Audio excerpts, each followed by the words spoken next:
Hello everyone, তোমরা সবাই কেমন আছো? আশা করি সবাই খুব ভালো আছো। আমিও খুব ভালো আছি। আমি পূজা তোমাদের সাথে শেয়ার করতে চলে এলাম আবার একটা নতুন ব্লগ ভিডিও নিয়ে। তো আজকের ভিডিওটা একটু অন্যরকম হতে চলেছে। দেখে বুঝতেই পারছো আজকের ভিডিওটা আমি কিসের ওপর করতে চলেছি। যেহেতু এই ভিডিওর কিছু ক্লিপ তোমরা দেখেই নিয়েছো। তো আজকের ভিডিওটা হতে চলেছে আমি আমার বরমশাইকে রাত ১২টায় কীভাবে অ্যানিভার্সারি সারপ্রাইজ করলাম আর কিভাবে ডেকোরেশন করলাম সেটা নিয়েই কিন্তু ভিডিওটা আজকের। তো দেখো এই জিনিসগুলো কিন্তু আমি আমার এক দেওরকে দিয়ে সব কিনিয়েছিলাম। ও আমাকে সবটা অ্যারেঞ্জ করে দিয়েছিল। কারণ মামামকে রেখে দোকানে এত কিছু কিনতে যাওয়াটা আমার পক্ষে পসিবল হচ্ছিল না। তো সবকিছু আমাকে অ্যারেঞ্জ করে দিয়েছিল। তোমার দাদাভাই কিন্তু কিছু জানতো না। মানে ওকে না জানিয়ে লুকিয়ে জিনিসগুলো করেছি আমি। তো দেখো এই হচ্ছে গোলাপ, একগুচ্ছ গোলাপ কি ভালোই না লাগছিল। তো এইগুলো থেকে কিন্তু আমি ডেকোরেশনের জন্য আনিয়েছিলাম গোলাপগুলো। তো আমাকে কিন্তু সবটাই মানে সবকিছুই আমাকে ওই অ্যারেঞ্জ করে দিয়েছিল বিকাশ। তো ওকে অনেক ধন্যবাদ। ও না থাকলে হয়তো আমি এই সারপ্রাইজ প্ল্যানটা সাকসেস হতেই পারতাম না। যাই হোক, তো এখন এই ডেকোরেশনটা খুব ট্রেন্ডিং চলছিল।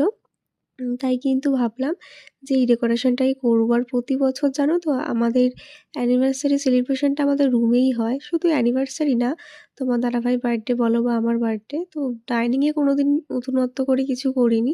তাই কিন্তু এবছর ভাবলাম ডাইনিংয়েই করবো। যাই হোক, এটা ছিল ফুল ডেকোরেশন। যেহেতু রাত্রির বেলা সেলিব্রেশন হবে, মাম্মাম তখন ঘুমিয়ে পড়বে।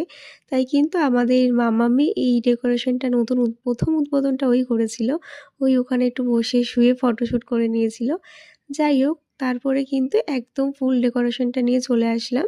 তো এটা হচ্ছে ফুল ডেকোরেশন আর এই কেকটা আর এই পাশে যে দুটো চকলেট আছে, এই চকলেটটা কিন্তু আমার ২ দেওরের তরফ থেকে আমাদের অ্যানিভার্সারি গিফট। ওরাই কিন্তু আমাদেরকে এই দুটো গিফট করেছে। তো ভীষণ পছন্দ হয়েছে। তোমার দাদাভাইয়ের বলো বা আমার ভীষণ পছন্দ হয়েছে। তো দেখো এটা ছিল আমাদের 6th ইয়ার অ্যানিভার্সারি। তো দেখতে কীভাবে ৬টা বছর কাটিয়ে দিলাম তোমার দাদাভাইয়ের সাথে ভাবতেও পারিনি। তো সত্যিই এখনও ভাবতে অবাক লাগে যে ৬টা বছর কীভাবে কাটিয়ে ফেললাম আমরা দুজনে মিলে। তো তোমরা সবাই আমাদেরকে অনেক আশীর্বাদ করো।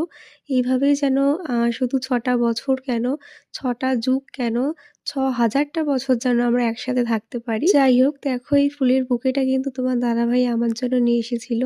তো আমার জন্য কাস্টমাইজ করে বানিয়েছিল চকলেট-টকলেট দিয়ে। তো ভীষণ পছন্দ হয়েছে আমার সেটা। আর এখন আমরা কেকটা কাটিং করব। তো এখানে আমরা ৪ জন ছিলাম, আমার ২ দেওর, তোমার দাদাভাই আর আমি।